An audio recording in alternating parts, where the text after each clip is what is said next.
السلام علیکم ورحمۃ اللہ وبرکاتہ۔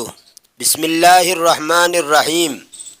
سامعین و ناظرین، قصص النبیین جزء ثانی کے ترجمے کے 5 اسباق آپ کے سامنے آ چکے ہیں۔ آج کا ہمارا یہ ویڈیو اسی کتاب کا سبق نمبر 6 ہے۔ تو آئیے ترجمہ شروع کرتے ہیں۔ بسم اللہ الرحمن الرحیم۔ ترجمہ شروع کرنے سے پہلے بتلا دوں، جیسا کہ اس سے پہلے گزر گیا کہ اللہ تبارک و تعالی نے نوح علیہ السلام کو کشتی بنانے کا حکم دیا تھا۔ جب حضرت نوح علیہ السلام کو کشتی بنانے کا حکم ملا، اس وقت نہ وہ کشتی کو جانتے تھے نہ اس کے بنانے کو۔ اس لیے دوسری آیت میں ایک آیت کے اندر ان کی سفینہ سازی کی حقیقت ظاہر کرنے کے لیے قرآن کریم کے اندر اللہ نے فرمایا وَاصْنَعِ الْفُلْكَ بِأَعْيُنِنَا وَوَحْيِنَا، یعنی آپ کشتی بنائیں ہماری نگرانی میں اور ہماری وحی کے مطابق۔ روایت حدیث میں کہ جبرائیل امین بذریعہ وحی الہی حضرت نوح علیہ السلام کو سفینہ سازی کی تمام ضروریات اور اس کا طریقہ بتلایا۔ جبرائیل امین نے وحی کے ذریعے نوح علیہ السلام کو سفینہ سازی یعنی کشتی بنانے کی تمام ضروریات اور اس کا طریقہ بتلایا۔ اور بعض تاریخ روایت میں ہے کہ اس کی پیمائش یہ بتلائی گئی ہے کہ یہ 300 گز لمبی، 50 گز چوڑی اور 30 گز اونچی کشتی تھی۔ 300 گز لمبا، 50 گز چوڑا اور 30 گز اونچا 6 منزلہ ایک قسم کا جہاز تھا، اور روشندہ یعنی کھڑکیاں مروجہ طریقے کے مطابق دائیں بائیں کھلتے تھے۔ اس طرح یہ جہاز سازی یعنی یہ کشتی بنانے کی صنعت وحی خداوندی کے ذریعے سب سے پہلے حضرت نوح علیہ السلام کے ہاتھوں شروع ہوئی، پھر اس میں ترقیات ہوتی رہی۔ اب آئیے ترجمہ کرتے ہیں۔ بسم اللہ الرحمن الرحیم۔ ابن نوح، نوح علیہ السلام کا بیٹا۔ وَقَانَ لِنُوحٍ ابن کان مع الکافرین،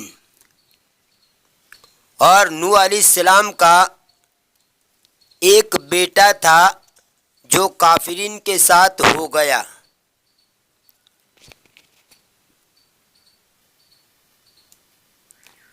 حضرت نوح علیہ السلام کا بیٹا جو تھا اس کا نام کنعان بتلایا جاتا ہے۔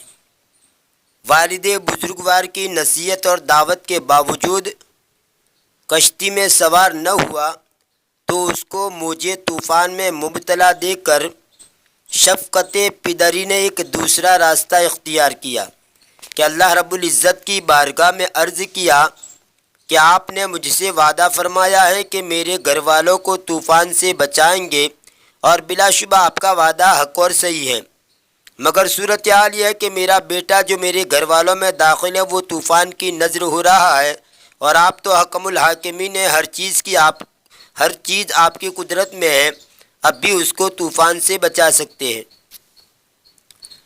دوسری آیت میں اللہ تعالیٰ نے ایک جگہ پر اس کے جواب میں حضرت نوح علیہ السلام کو تنبیہ فرمائی کہ یہ لڑکا آپ کے اہل و عیال میں داخل نہیں رہا کیونکہ اس کا عمل اچھا نہیں بلکہ تباہ کار ہے، اس لیے آپ کو نہیں چاہیے کہ اس حقیقت سے حال سے بے خبر رہ کر مجھ سے کوئی سوال کرے۔ ہم تمہیں نصیحت کرتے ہیں کہ نادانوں میں داخل نہ ہو جائیے۔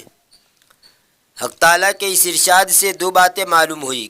اول یہ کہ حضرت نوح علیہ السلام کو اس بیٹے کے کفر کا پورا حال معلوم نہ تھا، اس کے نفاق کی وجہ سے وہ اس کو مسلمان ہی جانتے تھے، اس لیے اس کو اپنے اہل کا ایک فرد قرار دے کر طوفان سے بچانے کی دعا کر بیٹھے، ورنہ اگر ان کو حقیقت حال معلوم ہوتی تو ایسی دعا نہ کرتے، کیونکہ صراحتاً پہلے ہی ان کو یہ بتلا دیا گیا تھا کہ جب طوفان آ جائے تو پھر آپ ان سرکشوں میں سے کسی کے متعلق کوئی سفارش کی گفتگو نہ فرمائیں۔ وَلَا تُخَاطِبْنِي فِي الَّذِينَ ظَلَمُوا إِنَّهُمْ مُغْرَقُونَ۔ اس صریح حکم کے بعد ناممکن تھا کہ پیغمبر خدا اس کی خلاف ورزی کی جسارت اور جرأت کرتے، بس اس دعا کا حاصل اس بیٹے کے مومن ہو جانے کی دعا ہے، یہ نہیں کہ اس کے موجودہ حال میں اس کو طوفان سے بچایا جائے۔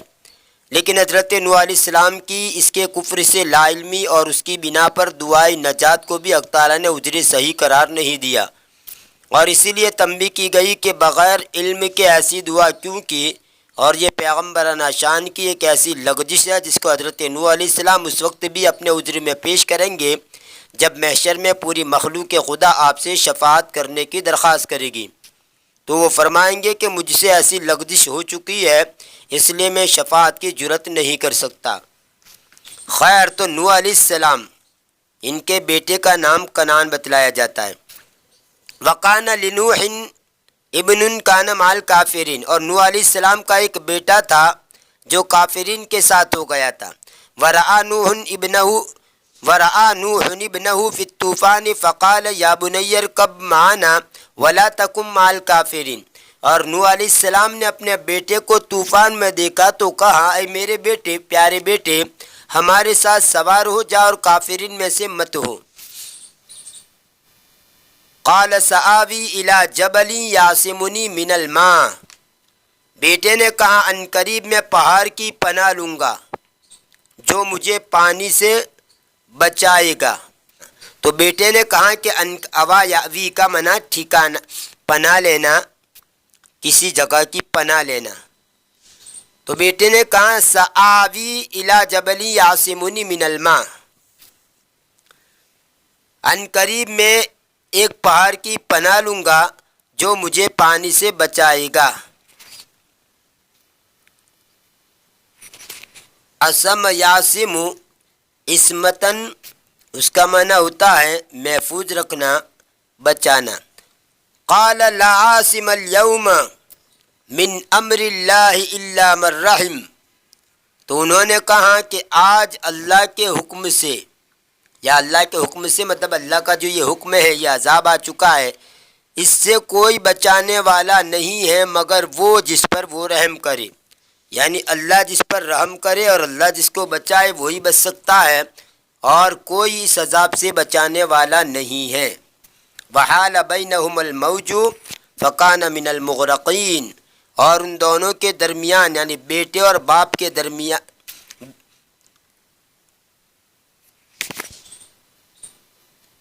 باپ اور بیٹے کے درمیان موج حائل ہو گئی، یعنی بیچ میں موج آ گئی، بس وہ ڈوبے ہوئے لوگوں میں سے ہو گیا۔ اغرق یغرق اغراقاً، اس سے مغرقن یہ اس میں مفعول کا صیغہ ہے اور جمع ہے مغرقون، اور یہ حالت جرمیہ من المغرقین۔ طوفان نوح علیہ السلام کا پانی بڑے سے بڑے پہاڑ کی چوٹی سے 15 گز اور بعض روایت کے لحاظ سے 40 گز اونچائی پر تھا۔ وَحَزِنَ نُوحٌ عَلَى ابْنِهِ وَكَيْفَ لَا يَحْزَنُ وَهُوَ ابْنُهُ، اور نوح علیہ السلام اپنے بیٹے پر غم زدہ ہو گئے، اور کیسے وہ غمگین نہ ہو حالانکہ وہ اس کا بیٹا ہے۔ وَأَرَادَ أَن يَنْجُوَ ابْنُهُ مِنَ النَّارِ يَوْمَ الْقِيَامَةِ إِذْ لَمْ يَنْجُ مِنَ الْمَاءِ يَمْشِ، اور نوح علیہ السلام نے چاہا کہ اس کا بیٹا قیامت کے دن جہنم سے بچ جائے، اگر گزشتہ کل پانی سے وہ نہیں بچا، یعنی چلو دنیا کے طوفان سے نہیں بچا، پانی کے اندر غرق ہو گیا، تو کم سے کم قیامت کے عذاب سے، جو بڑا سخت عذاب ہے جہنم کا، اس سے بچ جائے۔ ان النار اشد من الماء، بلا شبہ آگ پانی سے زیادہ سخت ہے۔ وَإِنَّ عَذَابَ الْآخِرَةِ أَشَقُّ، اور بلا شبہ آخرت کا عذاب زیادہ بھاری ہے، زیادہ سخت ہے۔ اشق کا معنی بھی سخت، بھاری، دشوار۔ اما وعدہ اللہ انہ ینجی اہلہ بلا ان وعد اللہ حق، کیا اللہ نے نوح علیہ السلام سے وعدہ نہیں کیا تھا کہ وہ اس کے گھر والوں کو بچا لے گا؟ کیوں نہیں، بلا شبہ اللہ کا وعدہ سچا ہے۔ فاراد ان یشفع لابنہ عند اللہ، پس انہوں نے ارادہ کیا کہ اس کے بیٹے کے لیے اللہ کے سامنے سفارش کرے۔ شفع یشفعو، شفعن لفلان الی فلان، یعنی کسی سے کسی کی سفارش کرنا. لیس من اہلک، یہ تیرے گھر والوں میں سے نہیں ہے. اہلن کا معنی رشتہ دار، کنبا، بیوی، مالکان وغیرہ، جمع آحال. یعنی اہلن بیوی کو بھی کہتے ہیں، رشتہ دار کو بھی کہا جاتا ہے اور کنبے کو بھی کہا جاتا ہے، اور گھر کے جو لوگ ہیں ان کو بھی کہتے ہیں اہلن. ونادى نوح ربه فقال ان ابنی من اہلی وان وعدک الحق وانت احکم الحاکمین.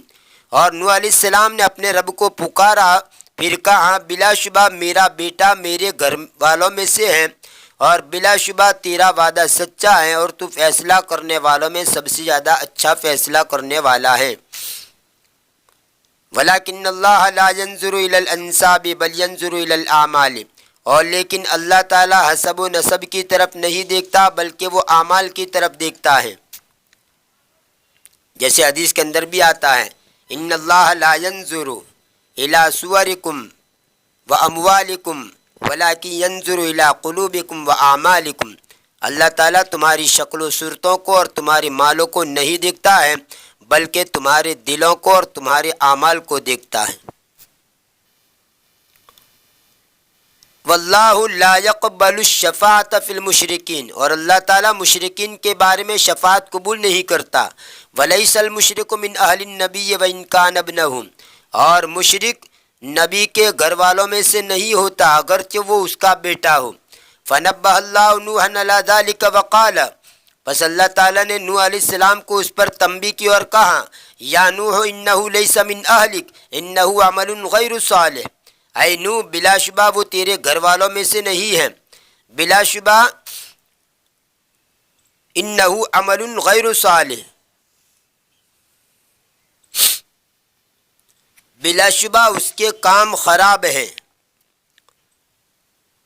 عمل غیر صالح، بلا شبہ اس کے کام خراب ہے. یاد رہے انہو عمل غیر صالح کے اوپر سے کہہ رہا ہوں کہ ایک آدمی اگر انصاف کرنے والا ہو تو آپ اس کو کہیں گے عادل. مثلا زید انصاف کرنے والا ہے تو آپ کہیں گے زید عادل، زید انصاف کرنے والا ہے. لیکن اگر بہت زیادہ انصاف کرتا ہو تو پھر ایسے موقع کے اوپر یہ کہہ دیا جاتا ہے زید عدل، یعنی عادل نہیں، زید انصاف ہے. ظاہری لفظی ترجمہ زید انصاف ہے، یعنی اتنا انصاف کرنے والا ہے کہ گویا جس کی وجہ سے انصاف کرنے والا بنتا ہے وہ خود وہی ہے، یعنی خود زید کی ذات سراپا انصاف ہے. یوں اسی طرح آپ اس کو یہاں پر سمجھیے. ویسے ہی اگر میں یوں کہوں زید ظالم، کہ زید ظالم ہے یعنی ظلم کرنے والا ہے، اگر زیادہ ظالم ہو، بہت زیادہ ظلم کرنے والا ہو، مبالغہ پیدا کرنا ہو، تو آپ اس صورت کے اندر کہہ دیں گے زید ظلم، یعنی زید تو اتنا ظالم ہے کہ گویا سراپا وہ ظلم کا مجسمہ ہے. یہی بات یہاں پر آپ سمجھیے انہو عمل غیر صالح، کہ یہ نہیں کہا کہ وہ خراب کام کرنے والا ہے، بلکہ یہ کا اتنا خراب کام کرنے والا گویا کہ بذات خود خراب کام کا مجسمہ ہے. ہو سکتا ہے اس لیے یہ تعبیر بیان کی گئی، اس طرح بیان کیا گیا انہو عمل غیر صالح، کہ بلا شبہ اس کے کام خراب ہے. فلا تسألنی ما لیس لک بہ علم، پس تو مجھ سے مت پوچھ اس چیز کے بارے میں، یعنی مجھ سے مت مطالبہ کر اس چیز کے بارے میں جس کا تجھے علم نہیں ہے. فلا تسألنی، اصل میں فلا تسألنی تھا، یا کو یہاں پر محذوف کر دیا گیا، جیسے اس سے اگلے ایک دو کسی ویڈیو کے اندر میں نے یہ بات بتائی تھی. فاتقوا اللہ وأطیعون، تو وأطیعونی تھا اور اس کو کر دیا وأطیعون. تو قرآن کریم کے اندر بسا اوقات اس طرح یا کو محذوف مانا جاتا ہے، تو یہاں پر یہ یا محذوف ہے، فلا تسألنی، تو مجھ سے مت مطالبہ کر، مت مانگ اس چیز کا جس کا تجھے علم نہیں ہے۔ انی اعظک ان تکون من الجاہلین، بلا شبہ میں تجھے نصیحت کرتا ہوں کہ تو نادانوں میں سے ہو جائے۔ وَتَنَبَّهَ نُوحٌ وَتَابَ إِلَى اللَّهِ وَقَالَ، اور نوح علیہ السلام متنبع ہو گئے اور اللہ کی طرف رجوع کیا اور کہا رب انی اعوذ بک ان اسألک ما لیس لی بہ علم والا تغفر لی وترحمنی اکن من الخاسرین، اے میرے پروردگار بلا شبہ میں تجھ سے پناہ مانگتا ہوں اس بات سے کہ میں تجھ سے مانگوں وہ چیز جس کا مجھے علم نہیں ہے، اور اگر تو مجھے نہیں معاف کرے گا اور مجھ پر رحم نہیں کرے گا تو میں گھاٹے اور نقصان اٹھانے والوں میں سے ہو جاؤں گا۔ بعد طوفان، طوفان کے بعد ولما کان ما ارادہ اللہ وغرق الکفار وامسکت السماء وغار الماء، اور جب ہو گیا وہ جس کا اللہ نے ارادہ کیا اور کفار ڈوب گئے تو آسمان رک گیا اور پانی ڈھس گیا۔ قرآن کریم کے اندر اس کو اس طرح کہا گیا یا ارض ابلعی ماءکی ویا سماء اقلعی، اے زمین تو اپنا پانی نگل لے۔ مراد یہ تھی کہ جس قدر پانی زمین سے ابلا تھا اس کے لیے یہ حکم دے دیا کہ اس کو پھر زمین اپنے اندر اتار لے، اور آسمان کو حکم دیا گیا کہ اب پانی برسانا بند کر دے۔ اس طرح زمین سے نکلا ہوا پانی پھر زمین میں چلا گیا اور آسمان سے آئندہ پانی برسنا بند ہو گیا۔ آسمان سے برسا ہوا جتنا پانی زمین پر موجود تھا اس کو قدرت نے دریا اور نہروں کی شکل دے دی جس سے انسان فائدہ اٹھائے۔ گارا یا گورو، گورن و گورن، باب نصر سے پانی کا زمین میں اترنا، گہرا ہونا، گہرائی میں پہنچنا۔ واستوت السفینۃ علی جبل الجودی وقیل بعدا للقوم الظالمین، اور کشتی جودی پہاڑ کے اوپر ٹھہر گئی اور کہاں گیا؟ ہلاکت و بربادی ہو ظالمین قوم کے لیے۔ بعدا لہو، یہ بد دعا کے لیے بولا جاتا ہے، یعنی ہلاک ہو جائے، اور جودی یہ پہاڑ کا نام ہے۔ جودی پہاڑ آج بھی اسی نام سے قائم ہے۔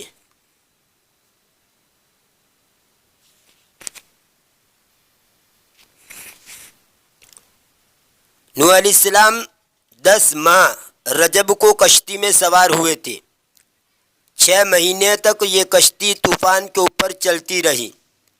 جب بیت اللہ شریف کے مقام پر پہنچی تو 7 مرتبہ طواف کیا۔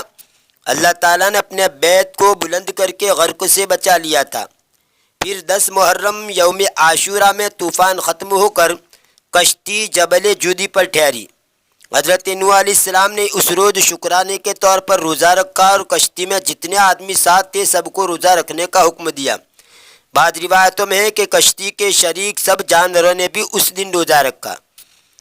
روز عاشورہ یعنی محرم کی 10ویں تاریخ کی اہمیت تمام شرائع انبیاء میں قدیم سے چلی آتی ہے۔ ابتدا اسلام میں رمضان کے روزے فرض ہونے سے پہلے عاشورہ کا روزہ فرض تھا۔ رمضان کی فرضیت نازل ہونے کے بعد فرض نہیں، مگر سنت اور ثواب عظیم ہمیشہ کے لیے۔ خیر، تو روز عاشورہ کے دن یہ طوفان ختم ہو کر کشتی جبل جودی پر ٹھہر گئی۔ وقیل یا نوح اہبط بسلام، اور کہاں گیا اے نوح تم اتر جاؤ سلامتی کے ساتھ۔ وہبط نوح واصحاب السفینۃ یمشون علی البر بسلام، اور نوح علیہ السلام اور کشتی والے اتر گئے زمین پر سلامتی کے ساتھ چلتے ہوئے۔ وَهَلَكَ الْكُفَّارُ مِنْ قَوْمِ نُوحٍ فَمَا بَقَتْ عَلَيْهِمُ السَّمَاءُ وَالْأَرْضُ، اور کافر لوگ نوح علیہ السلام کی قوم میں سے ہلاک ہو گئے تو نہ ان پر آسمان رویا اور نہ زمین روئی۔ وَبَارَكَ اللَّهُ فِي ذُرِّيَّةِ نُوحٍ فَانْتَشَرَتْ فِي الْأَرْضِ، اور اللہ نے نوح علیہ السلام کی ذریت میں برکت دی پس وہ زمین میں پھیل گئی۔ وَمَلَأَتِ الْأَرْضَ، اور اس نے زمین کو بھر دیا۔ وکان فیہا امم وکان فیہا انبیاء و ملوک، اور اس میں قومیں ہوئی اور اس میں نبی اور بادشاہ ہوئے. سلام علی نوح فی العالمین، سلام علی نوح فی العالمین، سلامتی و نوح علیہ السلام پر عالمین میں، سلامتی و نوح علیہ السلام پر عالمین میں. یہ تھا قصص النبیین جزء ثانی کے ترجمے کا سبق نمبر 6. یہاں تک تو حضرت نوح علیہ السلام اور اس کی قوم کے واقعے کا تذکرہ چل رہا تھا. اب اس کے بعد ایک دوسری قوم عاد کا تذکرہ آئے گا. آنے والے ویڈیو میں انشاءاللہ ہود علیہ السلام اور قوم عاد ان کے قصے کو ہم پڑھیں گے. تب تک کے لیے انتظار کیجیے. دعا میں یاد رکھیے. فی امان اللہ، الی اللقاء.